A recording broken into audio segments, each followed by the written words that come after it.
তো ভগবান তথাগত বুদ্ধের ধর্ম দর্শনীয় এই কথাটাই এখানে বলা হচ্ছে যে 5টি অচিন্তনীয় গুণের কথা। সেখানে বুদ্ধ গুণ চিন্তনীয়, ধর্মগুণ চিন্তনীয়, মাতা পিতার গুণ চিন্তনীয়, আচার্য উপাধ্যায়ের গুণ অচিন্তনীয়। অর্থাৎ পিতামাতার গুণ আপনি বর্ণনা করে শেষ করতে পারবেন না। কিন্তু আমাদের আধুনিক এই প্রযুক্তির যুগে আমরা এত বেশি নিজেরা আত্মমোহে আবৃত হচ্ছি, আমাদের প্রজন্মের অনেক ছেলে মেয়ে তাদের পিতামাতার যথার্থ সেবা, যত্ন, শ্রদ্ধা, গৌরব তারা প্রদর্শন করে না। তারা অনেক সময় পিতামাতার ছোটোখাটো দোষগুলোকে তারা প্রাধান্য দেয়। সেগুলো প্রাধান্য দিতে গিয়ে মা বাবার যে বিশাল ত্যাগ, এটাকে তারা অস্বীকার করে চলে, যার কারণে আমরা আসলে প্রকৃত জ্ঞানী হতে পারি না। আমাদের বিজ্ঞান প্রযুক্তির যুগে অনেক ছেলে মেয়ে তারা বিহারে যেতে চায় না, বান্তেদের দান ধর্ম পূজা করতে চায় না, অথবা তারা সংগঠন সমাজ এগুলো থেকে অনেকটা দূরে থাকতেছে। আমি তাদেরকে শুধু একটা কথা বলি, কোনো সমস্যা নেই, আপনি বিহারে না যান, ভিক্ষু সঙ্গদের দান ধর্ম না করেন, সঙ্গদান না করেন, কোনো সমস্যা নেই। কিন্তু আপনি চর্মচক্ষু দ্বারা যাহা দর্শন করছেন যে আপনার পিতামাতা তো আপনার জন্য কিছু করেছে, তাদেরকে অবলম্বন করে তো আপনি পৃথিবী দেখেছেন। তারা যদি স্বামী স্ত্রীর মিলনই না হতো, তাদের অবলম্বন যদি না হতো, আপনি তো এই পৃথিবী দর্শন করতে পারতেন না। আপনি স্বর্গ নরক প্রতিসন্ধি এগুলো বিশ্বাস বা শ্রদ্ধা আপনি না রাখতে পারেন, কিন্তু আপনাকে এতটুকু স্বীকার করতে হবে যে আমি পিতামাতার কারণেই মাধ্যমেই এই পৃথিবী দেখেছি। আমি জন্মগ্রহণের পর নিজেই কোনো কিছু করে চলতে পারি না, খেতে পারি না, বসতে পারি না, উঠতে পারি না, মলমূত্র পরিত্যাগ করলে সেগুলো পরিষ্কার পরিচ্ছন্ন করতে পারি না। আমার পিতামাতা তো সেগুলো করেছে। এগুলো দেখার জন্য তো আপনাকে আর স্বর্গ নরকে যেতে হবে না, যেতে হবে এগুলো দেখার জন্য। এগুলো তো আপনি চর্মচক্ষু দিয়ে দেখছেন। কিন্তু যদি প্রশ্ন করা হয়, সেই কি এত চর্মচক্ষে দেখার পরেও সে মা বাবাকে কি যথার্থ সেবা যত্ন করছে, মা বাবার কথা কি সে মান্য হয়ে চলছে? আমি বলবো ধর্মবিমুখ সেই সন্তানগণ তারা কিন্তু সেটাও তারা করে না। তার কারণ মোহ অন্ধে আবৃত হয়ে তারা শুধু ভাবে। ছেলের জন্য আপনি দেখবেন চকলেট আনতে, নাস্তা আনতে, তার পছন্দের জিনিস আনতে কিন্তু সে ভুল করে না, কিন্তু মা বাবার যে প্রতিদিন ওষুধটা খেতে হবে সেটা আনতে সে ভুলে যায়। ছেলে আসলেই ঢুকে আমার ছেলে কোথায়, আমার ছেলে কোথায় বলে, কিন্তু আরেকটি কক্ষে বৃদ্ধ মা বা বাবা সেও যে সন্তান বাইরে থেকে আসলে আমার ছেলে এসে বলে বুকে নিতে চায়, সেটা আমরা ভুলে যাই। আমরা যখন অর্থবিত্ত টাকা পয়সা হয় তখন অনেকে আছে পিতামাতার প্রতি তাদের দায়িত্ব কর্তব্য কর্ম প্রতিপালন করে না। অথচ বুদ্ধের শিক্ষা কি, বুদ্ধের আদর্শ কি, এটি আমরা যদি একটু অনুধাবন করি তাহলে বোঝা যাবে ভিক্ষু সঙ্গদেরকেও বুদ্ধ কিভাবে নির্দেশনা প্রদান করেছেন। আমি একটা বুদ্ধের সময়কালীন ঘটনা বলি। একজন ভিক্ষু, তার বিভব সম্পত্তি ছিল গৃহী জীবনে, সেগুলো সে মা বাবাকে দিয়ে ভরণ পোষণের দায়িত্ব দিয়ে সেরকম মানুষ নিয়োগ করে, তখন তার ব্যাংক ছিল না, বাড়ির মধ্যে রাখত সব কিছু, বিশ্বস্ত চিন্তা করে তাদেরকে দিয়ে তিনি ভিক্ষু হয়ে যায়। তিনি বিহার থেকে অত যেতবন বৃহৎ কর্মস্থান গ্রহণ করে, অত ভাবনা শিক্ষা গ্রহণ করে এক গভীর জঙ্গলে গিয়ে তিনি ধ্যান করতে শুরু করে। কিন্তু কিছুদিন পর পাশ থেকে আরেকটা ছেলে, সেও ভিক্ষু হয়েছে, সেও ওই বন জঙ্গলে সেখানে গিয়ে ভিক্ষুটার সাথে দেখা হলো। তো যেহেতু একই গ্রামে, সে জিজ্ঞাসা করতে আমার মা বাবা কেমন আছে। বলছে আপনার মা বাবার অবস্থা তো ভালো না। বলছে কেন? বলছে তারা তো না খেয়ে মরণাপন্ন অবস্থা। বলছে আমি যে সম্পদাদি করে দিয়ে এসেছি এগুলো তো শত বর্ষ গেলেও এই সম্পদ শেষ সবার কথা নয়, কিন্তু এমন হলো কেন? বলছে যাদেরকে দায়িত্ব দিতেন সবাই সেগুলো লুটপাট করেনি, যেহেতু তারা বৃদ্ধ। তখন তিনি আর ধ্যানে বসানো মন। যেতবন বিহারে আসলো, এসে বাড়িতে গিয়ে দেখে মা বাবা না খেয়ে একেবারে মরণাপন্ন অবস্থা। তো বুদ্ধ একটি বিনয় আছে বুদ্ধের ধর্ম দর্শনে, সেটা হচ্ছে দায়কের প্রদত্ত কোনো শ্রদ্ধাদান আপনি গৃহীকে প্রদান করতে পারবেন না। যেমন আমাদেরকে যেটা দান দিয়েছেন, এটা আমরা কোনো গৃহীকে আসলে দেওয়া যাবে না। তবে অনেক ক্ষেত্রে এটা প্রশ্নস্থ বান্ধব, আমরা অনেক সময় বিহারে গেলে ভান্তরা আমাদেরকে দেয়। তো আসলে এখন তো দানের এত বিপুলতা হয়, অনেক সময় এক্সপায়ার ডেটও চলে যায়। তো অনেক সময় আপনারা হয়তো গিয়েছেন, দূর দূরান্ত থেকে এসেছে, উৎকৃষ্ট অনেক আছে, সেটা হয়তো অনেক ভিক্ষুরা বলে যে নষ্ট হওয়ার চেয়ে ওনাদেরকে দিয়ে দান করে ফেলি, সেটা একটা অন্য কথা। তবে কেউ যদি লোভচিত্তে গ্রহণ করে যে আমরা বিহারে যাব, বান্তের কাছ থেকে এরকম খাবো, না দিলে অনেক সময় বলতে বান্তাটা কৃপণ দেয় না, তাহলে কিন্তু আপনার পাপ হবে। যদি এমনি ভান্তি ইচ্ছে হয়েছে দিয়েছে, ওটা অন্য কথা। তো বুদ্ধের বিনয়ী যেটা আছে যে কোনো দায়কের প্রদত্ত শ্রদ্ধাদান আপনি গৃহীকে প্রদান করতে পারবেন না। তো এই ভিক্ষু প্রত্যেক দিন পিণ্ডচারণ করে এসে খাদ্যগুলো সে মা বাবাকে দিয়ে আসতো, এবং মা বাবা খাবার পরে উচ্ছিষ্টতা থাকতো। তো একজনের খাবার হয়তো দুজন কোনো ক্রমে খেতে পারে, তিনজন তার খেতে পারে না। তো সে না খেতে অনেকটা শুকিয়ে গেছে। তো অন্যান্য ভিক্ষুরা অনুসন্ধান করছে, ভিক্ষুটা তো খুব ভালো ভিক্ষু ছিল, সাধক ছিল, জঙ্গলে গিয়ে ভাবনা করত। এখন যেতবনে এসেছে, আবার আসার পর দেখি যে সে একেবারে শুকিয়ে গেছে, কি যেন ভাবনা চিন্তা নিয়ে থাকে, দিন দিন শুকিয়ে যাচ্ছে, মনে হয় সে কোনো আসক্তিযুক্ত হয়েছে। এভাবে আলোচনা করে অনুসন্ধান করে দেখতে পেল ভিক্ষুটা পিণ্ডচারণ করে এসে তার মায়ের কাছে, মা বাবার কাছে গিয়ে পিণ্ডদান করত। এটা নিয়ে ভিক্ষুদের মধ্যে আলোচনা সমালোচনা হচ্ছে। তখন ভিক্ষুদের এই আলোচনা সমালোচনা শুনে ভগবান তথাগত বুদ্ধ ভিক্ষুদেরকে আহ্বান করে বললেন, হে ভিক্ষুগণ, তোমরা ধ্যান সমাধিতে মগ্ন না হয়ে কি বিষয় নিয়ে তো আলোচনা করছো? তখন বলছে, আমাদের এখানে একজন ভিক্ষু আছে, তার আদ্যপন্ত সেখানে ব্যক্ত করলেন। বুদ্ধ বললেন তাকে আসতে বললেন। তাকে যখন খবর দিল, সে খুবই ভীত সন্তুষ্ট হলো, কারণ বুদ্ধের আইন তো আমি অমান্য করেছি, কারণ আমার মা বাবা তো গৃহী, তাদেরকে আমি এটা প্রদান করেছি। তাই অত্যন্ত ভয়ে আসছে, আজকে বুদ্ধের কাছে কিরূপ কথা শুনতে হয়, নাকি আমার চিবর ছাড়তে হয়, এভাবে তার চিন্তা করতে করতে সে এসেছে। বুদ্ধ তাকে জিজ্ঞাসা করলেন, হে ভিক্ষু, ভিক্ষু সঙ্গ যা তোমার বিষয় বলছে, তুমি কি সেটা কি সত্যি? তখন সে বললেন, তথাগত বুদ্ধগণ কিছু কিছু বিষয় জানিয়ে প্রশ্ন করেন, ধর্ম কথা উত্থাপন করার জন্য প্রশ্ন করেন, কারণ বুদ্ধ তো এই বিষয়ে জানত। তখন তিনি বললেন, তথাগত বুদ্ধ, আমার বিভব সম্পদের আমি মালিক ছিলাম, সেগুলো আমার পিতামাতাকে দিয়ে আমি ধ্যান করতে গিয়েছি। তো আমার পিতামাতা না খেয়ে মরণাপন্ন অবস্থা, তখন আমার ধ্যানে আর মন আত্মনিয়োগ হয় না। তাই আমি এসেই প্রতিদিন পিণ্ডচারণ করে যা খাদ্যসমূহ পাই সেগুলো আমার পিতামাতাকে দিই, উচ্ছিষ্ট কিছু থাকলে সেগুলো গ্রহণ করি। যদি তাতে আমার কোনো অপরাধ হয়, তথাগত বুদ্ধ আপনি আমায় ক্ষমা করবেন। তখন বুদ্ধ সেখানে বললেন, সাধু সাধু সাধু, হে ভিক্ষু, তুমি যথার্থ কর্ম সম্পাদন করেছ। আমি আজ থেকে বিনয় প্রজ্ঞাপন করছি, কোনো পিতামাতা, কোনো ভিক্ষুর পিতামাতাকে যথাসাধ্য অনুসারে ভিক্ষুগণ যেন ভরণ পোষণ করে, অর্থাৎ যতটুকু সাধ্য আছে ততটুকু। যদি পিতামাতা অত্যবিত্ত সামর্থ্যপূর্ণ হয়, যদি সে দাবি করে যে না আমাদেরকে ভরণ পোষণ করতে হবে, তাহলে ভিক্ষুকে সে সাধ্য অনুসারে ভরণ পোষণ করতে হবে।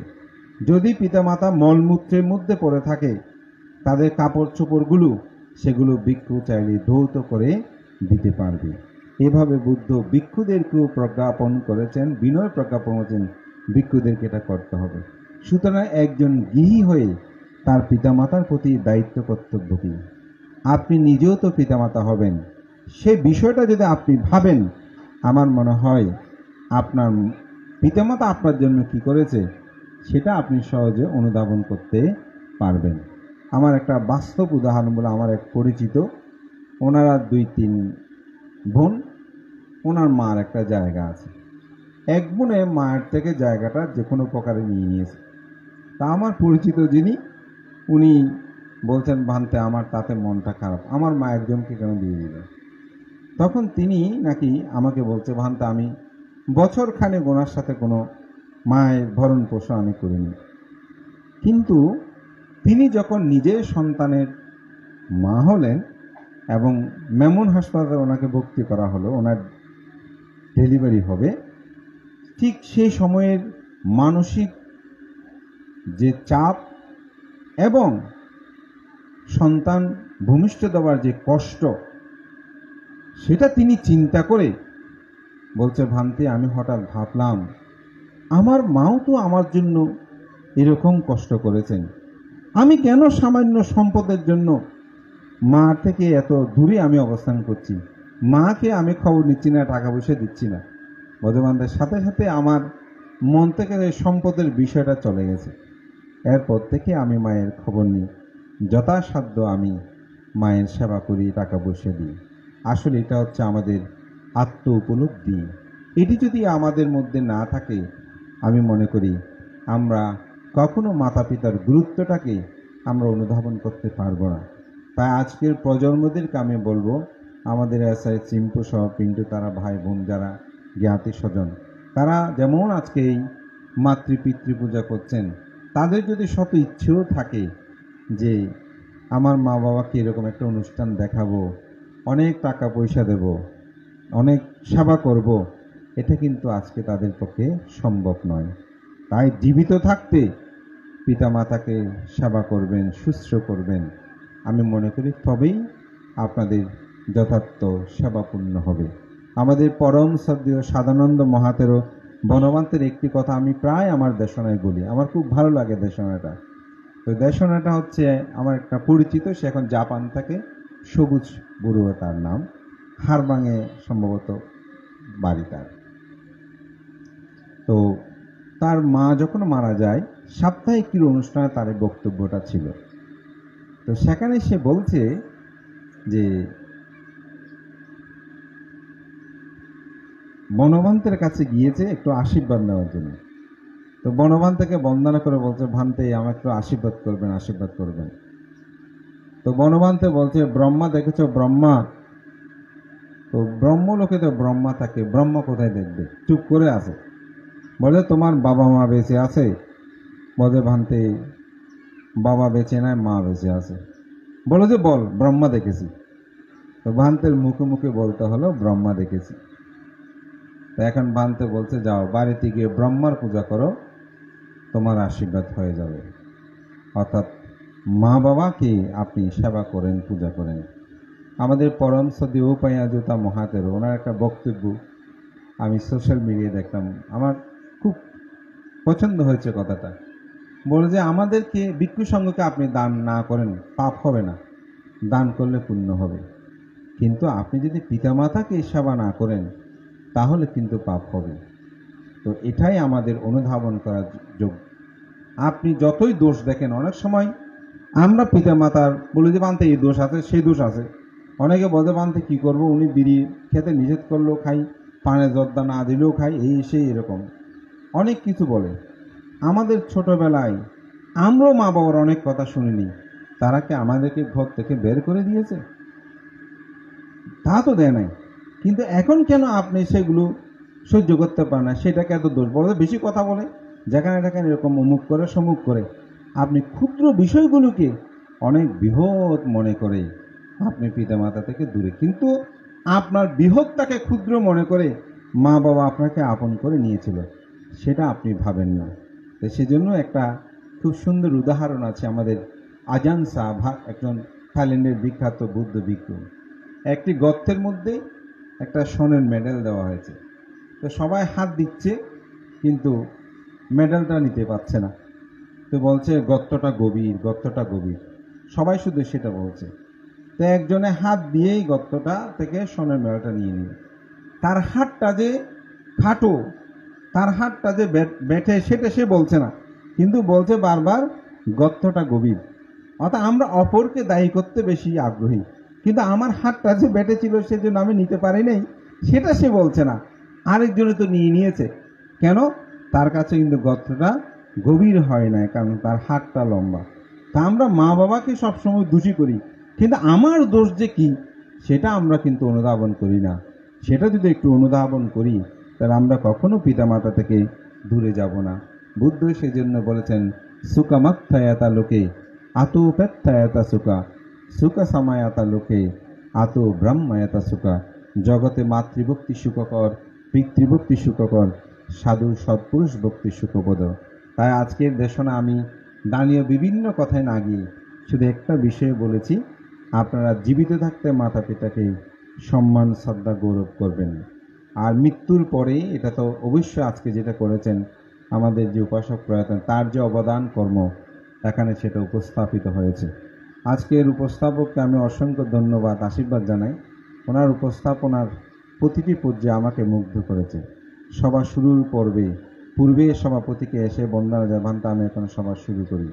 এই যে এই বিনয়, এই শিক্ষা, এগুলো কিন্তু আসলে শিক্ষণীয় এবং প্রতিটি ভিক্ষুর তাদের পরিচিতি এত সুন্দরভাবে জানেন। বিতান বাবা অনেকবার উপস্থাপনা দেখেছি, কিন্তু আছে একটু কেন জানি যখন ভান্তের কাছ থেকে অনুমতি নিতে এসেছে তখন থেকে আমি ওনার বাক্য চয়ন শব্দ সব কিছুর প্রতি খুব দৃষ্টি দিয়েছি। সেজন্য বিশেষভাবে আমার ভালো লেগেছে। আমাদেরকে বিনয়ী হতে হবে এবং সবচেয়ে আপনারা খুব তাড়াতাড়ি অনুষ্ঠানটা শুরু করেছেন, কিছু কলবল থাকে, এটা স্বাভাবিক। তো আমাদেরকে যেভাবে সম্মাননা শ্রদ্ধা অর্ঘ্য নিবেদন করেছেন এই পরিবার, আমি তার জন্য তাদের প্রতি কৃতজ্ঞতা জানাই, পুণ্যদান করি। বুদ্ধ বলেন, যারা পূজনীয় ব্যক্তির পূজা করে, গৌরব করে, সম্মান করে, প্রত্যুত্থান করে, তারা প্রতি পূজা প্রতি সম্মান লাভ করে। এই মসজিদে গ্রাম ইতিহাস ঐতিহ্যে অতীব সমৃদ্ধময়। এখানে বহু পুণ্যপুরুষের সাধনপীঠ, বহু জ্ঞানী গুণী মানুষের জন্মতীর্থ। তাই সে ঐতিহ্যকে ধারণ করে আপনাদের প্রতিটা আয়োজন বারংবার আমাকে মুগ্ধ করে। আমি মনে করি সে ধারাবাহিক অব্যাহত রাখুন। আপনারা অত্যন্ত সৌভাগ্য একজন যোগ্য বিহার অধ্যক্ষ লাভ করেছেন। তার নেতৃত্বে আপনাদের সমস্ত ধর্মীয় কার্য আদি সুচারুরূপে সুসম্পন্ন এগিয়ে যান এই প্রত্যয় ব্যক্ত করে আজকের দাতার সহ পরিবার সকলেরকে আমি আশীর্বাদ জানিয়ে সবার প্রতি প্রকৃত মাতা পিতার পূজা হোক, তাদেরকে শ্রদ্ধা গৌরব করেন। অর্থবিত্তের প্রয়োজন দিতে হয় না মা বাবাকে, আপনি একটু গভীরভাবে শ্রদ্ধা নিবেদন করে সেই পিতামাতাকে অবজ্ঞা অবহেলা না করলেই পিতামাতা অত্যন্ত খুশি হন এবং পিতামাতার অন্তর থেকে আপনি যে আশীর্বাদটা লাভ করবেন সেটাই আপনার জীবনকে ধন্য করবে। বুদ্ধির আদর্শময় জীবন চেতনায় আমরা সেটা দেখতে পাই। তাই সবার মধ্যে সেই চেতনাবোধটা জাগ্রত হোক। আমাদের সিংপুর সহ তাদের পরিবার সকলে উত্তরোত্তর শ্রীবৃদ্ধি কামনা করে, তাদের প্রয়াত পিতামাতা সহ তাদের ভগ্নী তাদের পারলোকে শান্তি কামনা করে মহান সঙ্গকে বন্দনা জানিয়ে আমার ধর্মকথা এখানে শেষ করছি। জগতের সকল প্রাণী সুখী হোক। সাধু সাধু সাধু। নমো তস্য ভগবতো অরহতো সম্মা সম্বুদ্ধস্য। আসলে বুদ্ধের কথাগুলো সবই নির্বাণময়ী। এগুলি সাধারণভাবে আসলে শ্রবণ করা এবং শ্রবণ করে সম্ভব না নিজেকে পরিবর্তন করা। তাই বলবো, শুধু আজকে না, এখানে না, যেখানে যান সেখানেই এই বুদ্ধের কথাগুলোকে আপনারা শ্রদ্ধার সাথে শ্রবণ করবেন। কারণ এগুলি সব সময় উৎপন্ন হয় না। আমি মহাজি সিয়াদো, যিনি মায়ানমারের একজন প্রখ্যাত একজন বৌদ্ধ ভিক্ষু, তিনি তার শ্রোতাদের মধ্যে দেশনাকালে তিনি বলেছেন, সর্বদা নির্বাণের কথা বলা উচিত, সর্বদা নির্বাণের আলোচনা করা উচিত, সর্বদা নির্বাণের কথোপকথন করা উচিত। কারণ এই নির্বাণময় ধর্ম এই জগতে সব সময় উৎপন্ন হয় না, সব সময় লাভ করা যায় না। অতএব সদা সর্বদা এই নির্বাণময় ধর্মকে যেহেতু আমরা লাভ করেছি, সেহেতু সব সময় এই নির্বাণময় নৈর্বাণিক ধর্মকে আলোচনা করা আমাদের জন্য একটা সৌভাগ্য। দালাল আমার একটা উক্তি আমাকে মুগ্ধ করেছে। আমরা আজকের জন্য যে আমরা এখানে বেঁচে আছি, এটা আমাদের জন্য অত্যন্ত সৌভাগ্য। হয়তো গত রাত্রে ইতিমধ্যে অনেক মানুষ মারা গেছেন, কিন্তু আমরা এখনো জীবিত আছি। এটা আমাদের জন্য পরম সৌভাগ্য। আমরা এই সৌভাগ্যকে কখনো নষ্ট করব না, কাজে লাগাবো। আমাদের এই দুর্লভ মনুষ্যত্ব জীবন লাভ করাও অত্যন্ত কঠিন। তথাগত বুদ্ধ এই দুর্লভ মনুষ্যত্ব জীবনকে দুর্লভ বলেছেন। তিনি ক্রমান্বয়ে আরও দুর্লভের কথা বলেছেন, কিন্তু ধর্ম দেশনার কথা তিনি উল্লেখ করতে ধাম্মা সাহাবানায় আতিবাদুল্লাহ আতিবাদুল্লাহ আতিবাদুল্লাহ তিনবার করে তিনি অতীব দুর্লভ অতীব দুর্লভ অতীব দুর্লভ বলে তিনি ভিক্ষু সম্পর্কে অনুপ্রাণিত হন, উৎসাহিত হন। এটা আমাদের খেয়াল করা উচিত। আমরা গতানুগতিকভাবে আমরা অনুষ্ঠানে যাচ্ছি, হ্যাঁ, অনুষ্ঠান থেকে আবার চলে যাচ্ছি, কিন্তু এই বুদ্ধের কথাগুলো আমরা কীভাবে নিচ্ছি? আমরা সবাই দুঃখ থেকে মুক্তি প্রাপ্তি হতো হতো, এটা আমাদের মুখস্থ হয়ে গেছে। আমরা যখন জল ঢেলে উৎসর্গ করবো তখন এই কথাগুলো বলবো, ঠিক না?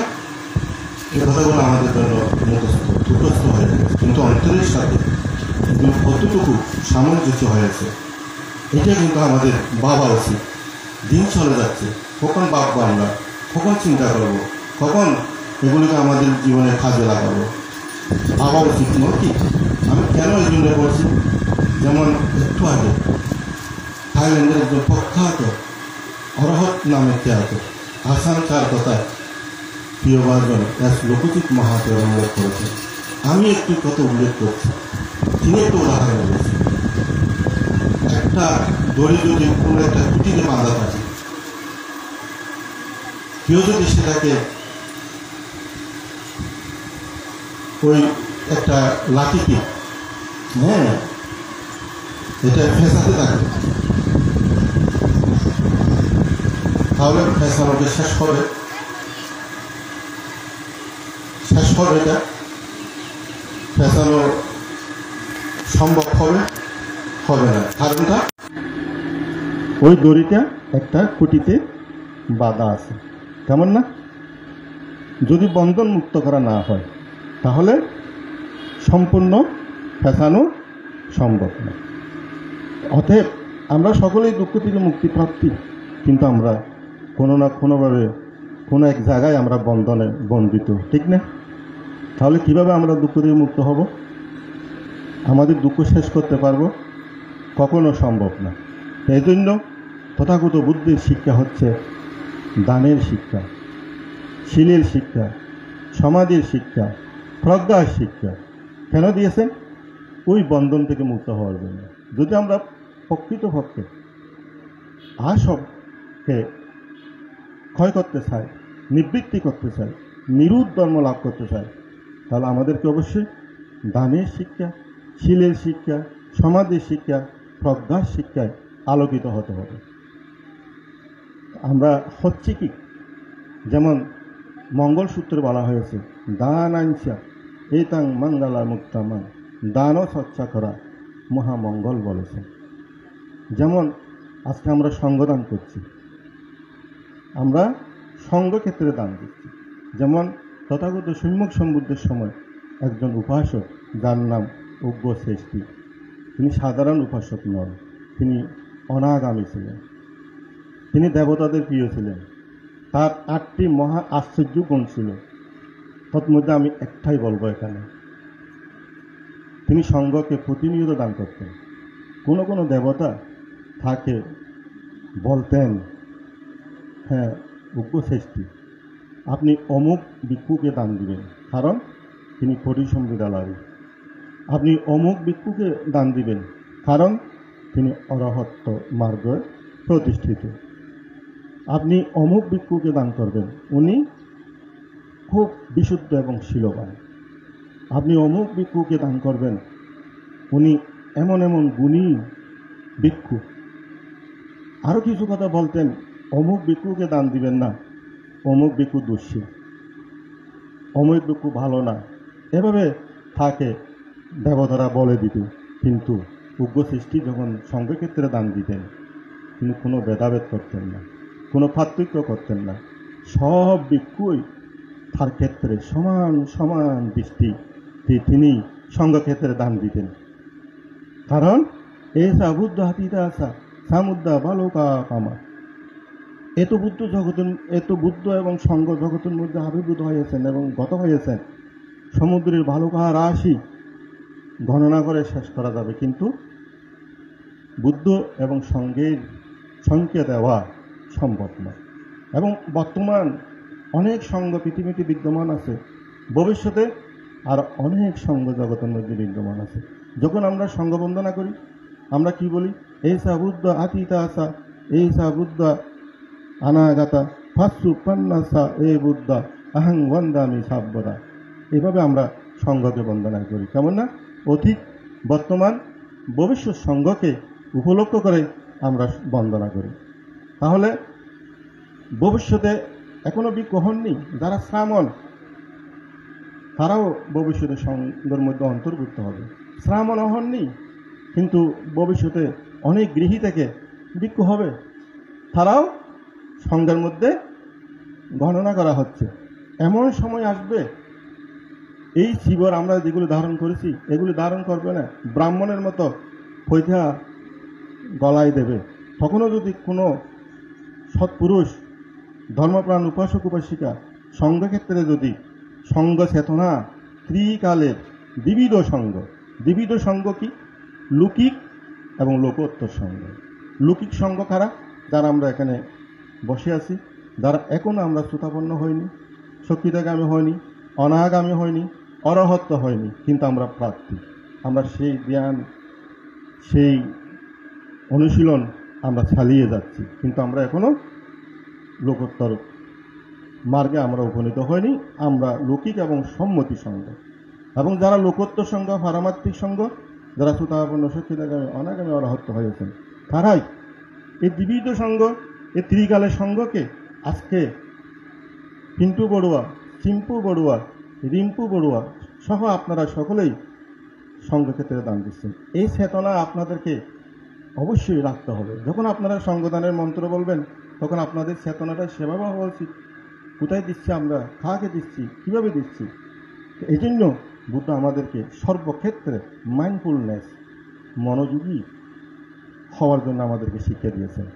হ্যাঁ, যেটা সাতিপাট্টায়ন সূত্রে বলা হয়েছে, হ্যাঁ, সাতি পাট্টায়না অর্থাৎ স্মৃতি উপস্থাপন করা, কোন একটা বিষয়ে মনোযোগী হওয়া, কোন একটা বিষয়ে স্মৃতি স্থাপন করা।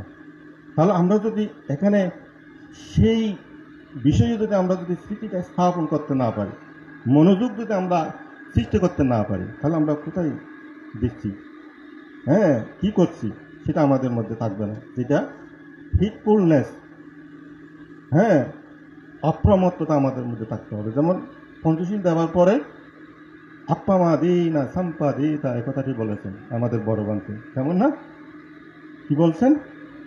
অপ্রমত্তার সাথে, সতর্কতার সাথে এই শিলগুলিকে কি করবেন?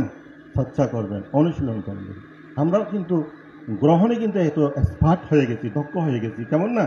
কিন্তু পালনে আমাদের যথেষ্ট দুর্বলতা আছে, ঠিক না? আমাদের যথেষ্ট দুর্বলতা আছে, সেদিক দিয়ে আমাদেরকে আরো সচেতন হতে হবে, কেমন না?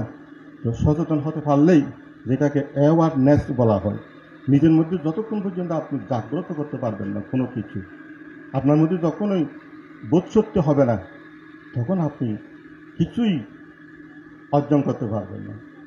বোধ শক্তি, যেমন আমরা বোধ গয়া বলা হয়, ওখানে কি বলা হয়? বোধ গয়া, অর্থাৎ বোধ থেকে বুদ্ধি, বুদ্ধি থেকে বুদ্ধ এসেছেন, কেমন না? আজকে আমরা দান করছি, উদ্দেশ্যটা কি? বোধ শক্তি জাগ্রত করার জন্য, বুদ্ধি লাভ করার জন্য। বুদ্ধির স্তর কয়টা আছে?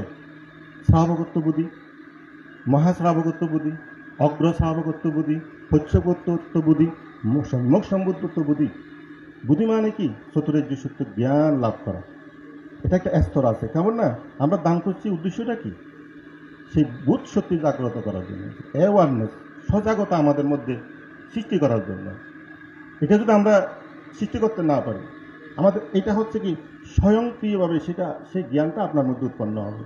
যেমন আমরা ফারুমি বলি না, ফারুমিটা কি? সম্পূর্ণতা। হ্যাঁ, ফারুমি শব্দের অর্থ হচ্ছে কি? সম্পূর্ণতা।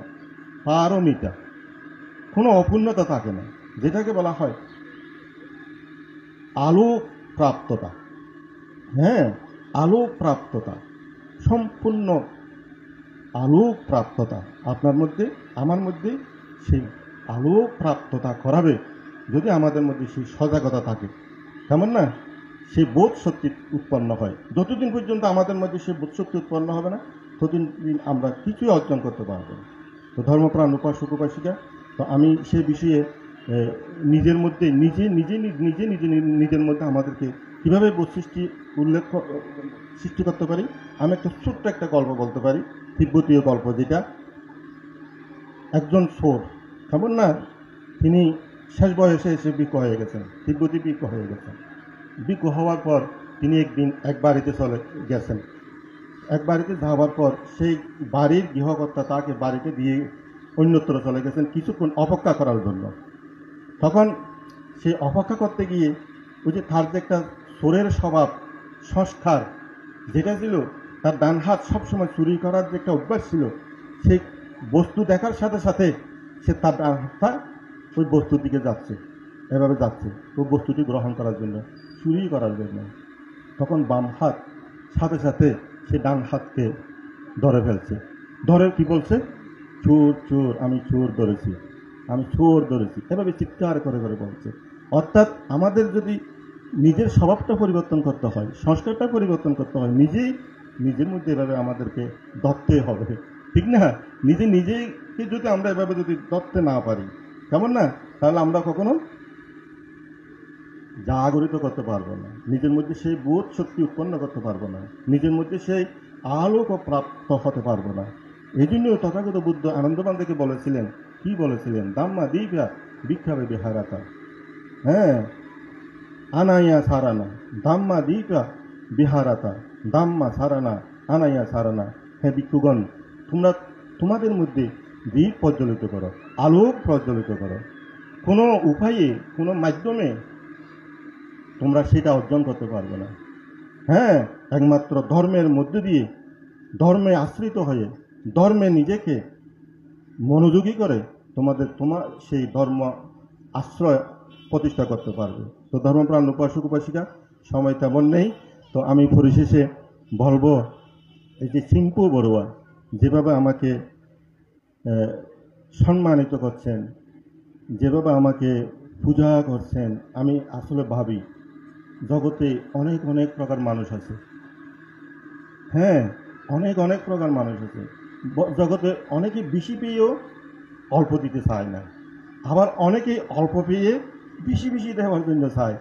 আমিও ভাবছি সে চিন্টু বড়ুয়া আমার কাছ থেকে শুধুমাত্র অল্প পেয়েছে, কিন্তু সে আমাকে বেশি দেওয়ার জন্য যে তার যে একটা উদারতা, তার যে একটা মানসিকতা, এটা তো তাকে উত্তরোত্তর শ্রীবৃদ্ধি সমৃদ্ধ করবে, আমি করব না। তার মানসিকতা, তার উদারতা, তার চিন্তা চেতনা সেই লালন করছে, সেই পালন করছে, সেটাতে সুখ সেই পাবে। সে সুখের বাকি আপনি আমি হতে পারবো না। এজন্য আমাদেরকে যার অবস্থানে থেকে তার সুখ উৎপন্ন করার জন্য আমরা যদি প্রকৃতপক্ষে ব্রতী হয়ে থাকি, তাহলে আমাদেরকে সেই কৃতজ্ঞতা স্বীকার করতে হবে, প্রত্যুপকারীর উপকার শিক্ষা করতে হবে। তথাগত বুদ্ধ বলেছেন, জগতের দুইটি ব্যক্তি ফুদ্গল খুবই দুর্লভ, যিনি ঋণ দেন আর যিনি ঋণ পরিশোধ করেন। ঋণ সবাই দেয় না, মা বাবারা একেবারে নিঃস্বার্থভাবে ঋণ দিয়ে থাকেন, গুরুজনরা একেবারে নিঃস্বার্থভাবে ঋণ দিয়ে থাকেন, ঠিক না? হ্যাঁ, এই ঋণের পরিশোধ করাটা দায়িত্ব যারা ঋণ গ্রহণ করে তাদেরই, এটা তাদের জন্য মঙ্গল, তাদের জন্য সুখ। তো তথাগত বুদ্ধ এই জন্য তিনি ভিক্ষুদেরকে সুস্পষ্টভাবে বলেছিলেন, হে ভিক্ষুগণ, এই জগতে এই দুজন ব্যক্তি খুবই দুর্লভ, হ্যাঁ, যিনি উপকার করেন আর যিনি উপকারের স্বীকার করে সত্য উপকার কর্ম করে। তো আর নয়, তো বিশেষ করে পিন্টু বড়ুয়া, চিম্পু বড়ুয়া এবং রিম্পু বড়ুয়ার সবার মঙ্গল শ্রীবৃদ্ধি কল্যাণ কামনা করছি, উত্তরোত্তর উন্নতি কামনা করছি। তার মা বাবাকে আমি খুব কাছ থেকে দেখেছি, তাদের এই বাড়ির আগের বাড়ি আমি দেখেছি, অনেকবার এসেছি। তারা অসুস্থ ছিল, তাদেরকে সুস্থতার জন্য আমি অনেকবার পুণ্য দান করার জন্য এসেছিলাম। তো আজকে তারা নেই, তাদের প্রতি আমি পুণ্য দান করছি, তাদের পারলোকে শান্তি দুঃখমুক্তি কামনা করছি। সকলের জয় মঙ্গল কামনা করে প্রত্যেকে 3 বার সাধুবাদ অনুমোদন করে। সাধু সাধু সাধু।